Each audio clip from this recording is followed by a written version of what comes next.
Congratulations, Green Bay. Congratulations, Green Bay.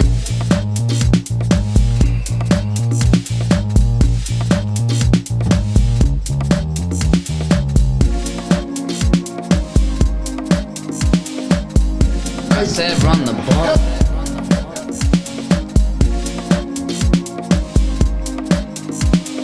I said run the ball.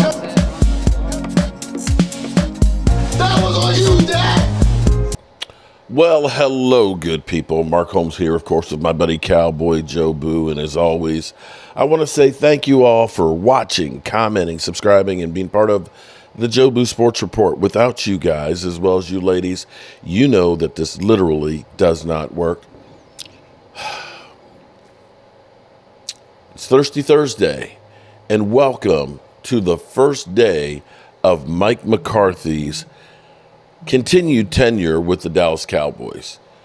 Whether you like it or not, Jerry Jones gives no F's about your feelings. Whether you think it's right or wrong, he's coming back. The Dallas Cowboys look at the situation right here, and maybe we all should look at the situation. You know, we always hear trust the process.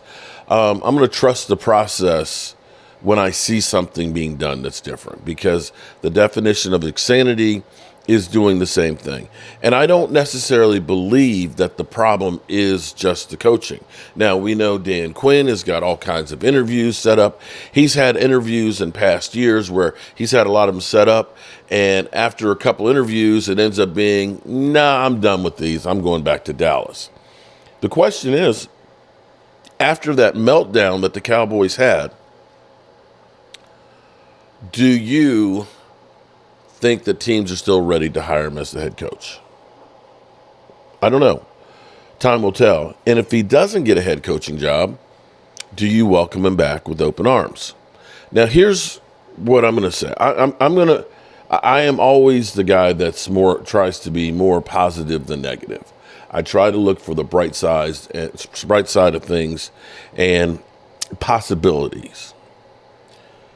It doesn't matter if you fire Mike McCarthy and Dan Quinn and bring in other guys if you continue to do everything the same way. The Cowboys rely on the draft. Let's be clear here.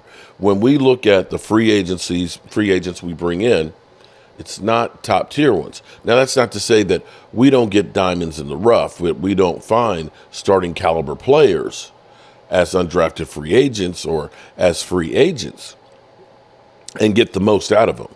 In fact, some of our free agents, you can look and say they overachieved for what people thought they were going to be. That's not an issue. But the problem is they are always looking in the discount basement bin. And if you're saying we draft well, we don't need those free agents, then you have to look at last year's draft class. That maybe it's better the following year. Maybe it's better. Maybe Overshown comes back from the knee injury and he's good to go and he ends up being a stud linebacker. Maybe Schoonmaker doesn't have the foot issues in the offseason like he did last year, and he can really get up to speed and become a good blocking and catching tight end. Maybe Mozzie Smith, who has been the anti-Jordan Davis, where Jordan Davis seems to have gained more weight and, gotten in worse shape, that Mozzie Smith is now slim and trim and trying to figure out what's the plans with him. I thought we were looking to have an immovable force. If he's under 300 pounds, you're a little bit more movable than you would be at, say, 330. That's the problem here. Your draft class did not help you. And because of the philosophy, and I'm not going to say that Dan Quinn's philosophy is a failure, I will say that the Cowboys are about 75% there with building the defense the way that they would like. The first problem we had on our defense, or the biggest, was safeties. And before you say, just get rid of Dan Quinn, remember what it was like with Mike Nolan. Remember how bad it was with Mike Nolan. The fundamentals, it looked like our safeties were running lead blockers, that they were literally running downfield with the running back and couldn't locate them. The tackling was atrocious. It was hideous. Now, the philosophy of Dan Quinn is fast, physical, long guys that can get after the quarterback. I love being able to get after the quarterback. And that works to perfection if you have a lead. If you're behind and teams are running on you, not so much. But the thing is that's missing on this, and like I said, in 2020, the first thing to address was getting safeties. Well, they did a good job. We've got better safeties than we've had in a long time. In fact, we have safeties that have played so well, we've decided we're going to make them linebackers because we don't really have any. And herein lies the problem. You don't have the linebacking core.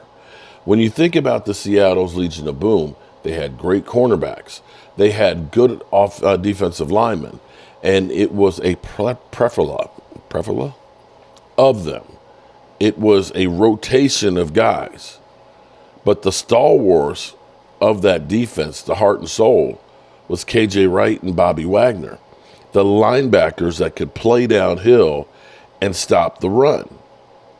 And we don't have that. And you can see actually the difference as much as people have been on, Leighton Vander Esch sucks. Leighton Vander Esch, the defense played better when he was there as your thumper, as your guy who could be the run stopper. But we need to do better than just Leighton Vander Esch, and we need guys that can play the whole season.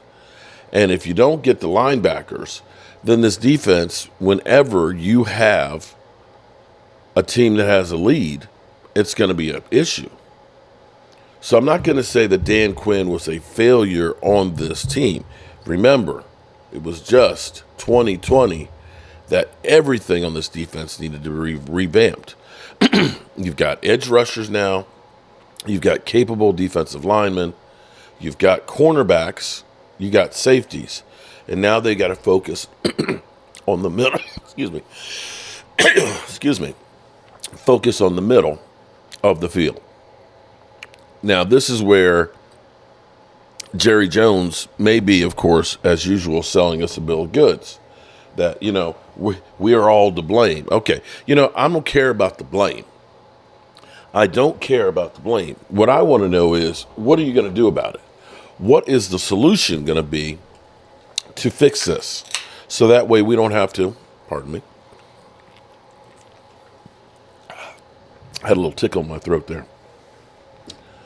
What is going to be the solution to fix it? I don't have a problem with Mike McCarthy and Mike Nolan, Dan Quinn coming back. I don't. But what you have to do is you've got to go ahead and say, we're going all in. Jerry, you talk about your mortality. If that's the case, what are you worrying about 5 years down the road being in cap hell? I think Cowboy fans, if we went and said, you know what, we're going to just blow the cap up. We're going to go all in. We're going to try and get some blue chip players in here. We're going to try and go ahead and become a juggernaut. We're going to get good linebackers. We're going to get another defensive tackle who's going to be a stud that can help stop the run. We're going to go ahead and we're going to get a swing tackle in here to make sure that that we're good on the offensive line. We're going to get a stud running back, and unfortunately, we're going to do these things, but we're going to have to cut some corners down the road. And the Cowboys don't get embarrassed in the first round of the playoffs. I think most Cowboy fans would be happy with that. I think that they would. And this is where everything needs to be on the table for the Cowboys. Everything on trying to maximize these players' production. And I think you also have to go ahead and realize that, Jerry, you are part of the problem with this whole, it's about stirring shit up. Either you want to be the Jerry Springer Show or you want to be the Super Bowl champions. If you want to be the Jerry Springer Show, you've done a great job of it because nobody in the NFL has more drama than the Dallas Cowboys and more shit to talk about. And herein lies the problem. You need guys that stop worrying about being rappers, podcasters, after parties and all that. You need those guys to be all about football, flat out. And this is not a blame game on anybody. At some point, you have to realize if what you're doing is not working, you have to do things different. I ain't mad about Micah Parsons doing a podcast, but he needs to recognize that maybe I need to do it differently or not do it at all. I'm not mad about Boss Man Fat trying to be a rapper, but if you want to be a rapper, go be a rapper. I'm not mad at Jerry Jones for creating the three-ring circus, because if that's what you want, then don't tell us it's about winning rings. Just let us know. Listen, this is all I care about. You're giving me exactly what I want. And if you're thinking that we're actually trying to get a ring, we're not. We're okay with the status quo. Just let me know. I'd rather you be honest with me than bullshitting me. So I want to listen in this morning because the ESPNs, and here's the thing. I don't know if the Fox Sports and the ESPNs and the NFL networks give kickbacks to the Cowboys for all the content. Because for all we know, there might be an under the deal table where Jerry Jones is getting millions and millions of dollars to keep the drama going. Wouldn't surprise me any, because you see how joyous and happy everybody is talking about the fall of the Dallas Cowboys.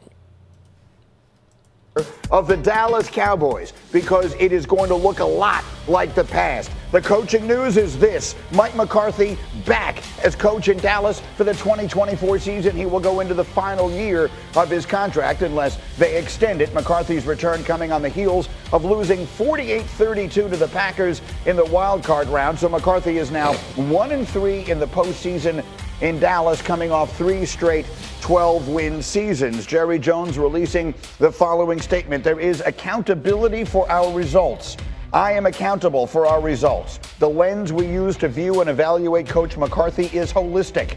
While we're all disappointed with the result on Sunday and with our playoff record, I am 100% supportive of him as our head coach and our ability to reach our goals. So that's what Jerry Jones said. We're going to hear what everyone here says, and we're going to hear what Adam Schefter knows, which is first and foremost, as always. Shefty, take us through this. There was so much speculation over the last 3 days. How did Jerry Jones arrive at this decision?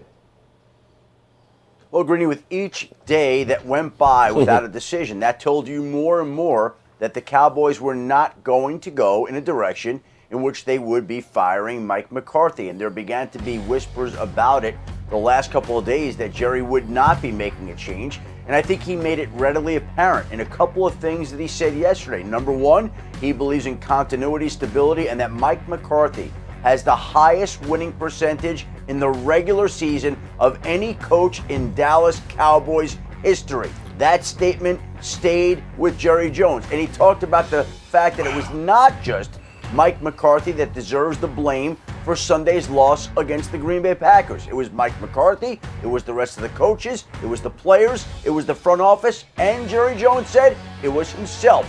So all of them played a role. And as Jerry Jones thought about all of that, and thought about the record in the regular season, and thought about the blame that everybody shared in Sunday's disappointing loss to the Green Bay Packers, he ultimately decided that change at this point would not be a good thing. He's done this before. He's had Jason Garrett enter into the last year of his deal on 2 separate occasions when he was the Dallas Cowboys head coach. Now, Mike McCarthy is scheduled to head into the last year of his contract, which obviously brings a whole other set of issues. But the fact of the matter is, Jerry Jones believes in the end that this team is better with Mike McCarthy than it is without him. And so, Shefty, this is a circumstance where there are 2 separate things. There are 2 things going on parallel tracks. Because there's the decision of whether Mike McCarthy is the right coach for the team. And B, as we have repeatedly said, this is a very unusual year. This is a year in which Bill Belichick is a coaching free agent. This is a year in which Jim Harbaugh very much appears poised to finally come back to the NFL, which we've been waiting a long time for. it is worth. Mike Vrabel's name also gets thrown around out there. Is there any way of knowing or wondering aloud whether or not any of the tires were kicked on that by Jerry Jones before he made this decision final? Yeah, he did not kick the tires on those coaches, to the best of my knowledge. Now, is it possible that there's some clandestine call that I did not hear or know about? Yes, that's possible. But to the best of my abilities, Greeny, I don't believe that Jerry Jones reached out to these coaches and tested the waters and kicked the tires, however you want to call it, to see whether they would be interested in becoming the Dallas Cowboys head coach. I think he was deciding on what to do with Mike McCarthy singularly, and he made the decision that his team was better off. I don't believe he reached out to Bill Belichick and had conversations. I don't believe he reached out to Jim Harbaugh and had conversations. I don't believe he reached out to Mike Vrabel and had conversations. And the truth of the matter is, despite the fact that Sunday's loss was so poor and so embarrassing and so disappointing, there's been talk for a long time about Dan Quinn on the Cowboys staff and whether he could one day succeed Mike McCarthy. Well, interestingly enough, today Dan Quinn is interviewing with the Washington Commanders and the Seattle Seahawks. He's scheduled to interview tomorrow with the Los Angeles Chargers. This comes after 2 more interviews on Wednesday. So it certainly looks like while Mike McCarthy is poised to be back, Dan Quinn, despite the performance on Sunday, is on track to land one of these head coaching jobs and surface in the NFL next season away from the Dallas Cowboys, which would be another blow for this organization to absorb with the role that he had on that defense and within that team. Yeah, I knew all those things because I read them on your Instagram page this morning, and I immediately made an angry comment. I made an angry comment about all of that about Dan Quinn. Okay, so Dan, the decision is made. They're bringing back Mike McCarthy. What is your reaction? I think it's the wrong decision by Dallas. We'll find out next January who's right. I want to touch on 2 things that Shefty mentioned. That Jerry Jones said, well, Mike McCarthy's got the highest win percentage in the history of the Cowboys for a regular season. Stop right there. Don't talk to us about Super Bowls anymore then. Don't feed us this lie that there's nothing on planet Earth that you'll do more than try to win a Super Bowl. You are literally keeping a coach, and in your words, because he wins in the regular season. He doesn't win in the playoffs, certainly not with you guys. The second thing is, well, Mike McCarthy doesn't deserve the blame. Well, then who does? If you just witnessed and watched one of the worst playoff losses in the history of your organization, an absolute collapse, where does the blame fall? You're going to tell me it falls on the roster or the front office? You have 15 Pro Bowlers. You have an offensive player of the year. You have a quarterback at MVP. You have 3 Pro Bowlers on your offense. You have one of the best young tight ends in football. You have a defensive player of the year candidate in Micah Parsons. It falls on the front office? So who is going to get the blame for this whole situation then? At the end of the day, again, I think it's the wrong choice. We'll find out next January. Jerry Jones, please stop talking about Super Bowls. You really aren't chasing Super Bowls. You're chasing comfort. Okay. I'm going to say there's one problem. There's one problem with the saying that the Cowboys are, all the Pro Bowlers. Because here's the thing. Cowboys get a lot of Pro Bowlers simply because the Cowboys have the biggest fan base. I get, like Miss Jackie that'll send me, don't forget to vote for the Pro Bowlers and stuff. You'll see Jay Tuck listing them. You'll see all of Cowboys bloggers, man, don't forget to vote for the Pro Bowl and things. And so you end up getting a lot of guys in the Cowboys on the Pro Bowl because it is kind of a popularity contest, not necessarily the best players always. There's a lot of times that guys become Pro Bowlers and you look at the season that they have and you say, that guy had a terrible season. It's because of the perception versus the reality. And that's not to throw shade on any of my players that made it.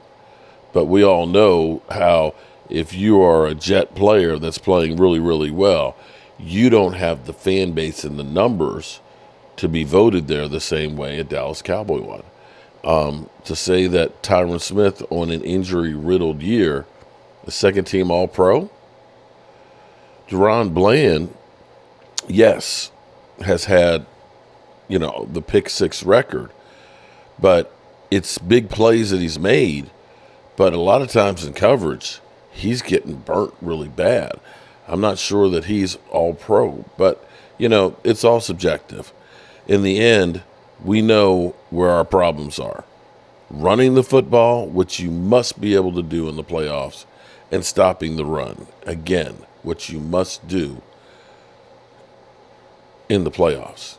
And that's the two areas that we did not address. Just didn't. All right, good people. The fact that Dan Orlovsky says that we screwed up and made a mistake actually makes me feel better. With that being said, I'll see you guys soon. Peace out.